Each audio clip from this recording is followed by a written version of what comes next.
തലശ്ശേരി അതിരൂപതയുടെ നേതൃത്വത്തിൽ ഡിസംബർ 6, 7 തീയതികളിൽ ചെമ്പേരി ലൂർദ് മാതാ ബസിലിക്കയിലേക്ക് മരിയൻ തീർത്ഥാടനം നടത്തും. ആലക്കോട്, എടൂർ, പൈസക്കരി, ചെമ്പത്തൊട്ടി, ഫൊറോന കേന്ദ്രങ്ങളിൽ നിന്ന് ബസിലിക്കയിലേക്ക് ജപമാല ചൊല്ലി കാൽനടയായാണ് മരിയൻ തീർത്ഥാടനം നടത്തുന്നത്.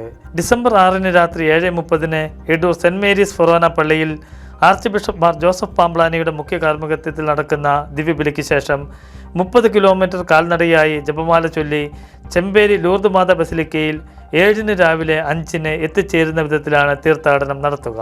ആലക്കോട് സെന്റ് മേരീസ് ഫൊറോന ദേവാലയത്തിൽ നിന്നും ഡിസംബർ 6 രാത്രി 3:30 മോൺസിഞ്ഞോർ ആന്റണി മുതുകുന്നേലിൻ്റെ കാർമ്മികത്വത്തിലുള്ള ദിവ്യബലിക്ക് ശേഷം 20 കിലോമീറ്റർ ജപമാല ചൊല്ലി കാൽനടയായി ചെമ്പേരിയിൽ പുലർച്ചെ 5 എത്തിച്ചേരും. ചെമ്പത്തൊട്ടി സെന്റ് ജോർജ് ഫൊറോനയിൽ നിന്നും പൈസക്കരിയിൽ നിന്നും ചെമ്പേരി ഫൊറോനയിലെ വിവിധ ഇടവകളിൽ നിന്നും 7 പുലർച്ചെ 5 ബസിലിക്കയിൽ തീർത്ഥാടക സംഘങ്ങൾ എത്തിച്ചേരും. 7 രാവിലെ 5:30 ദിവ്യബലിയോടെ തീർത്ഥാടനം സമാപിക്കും.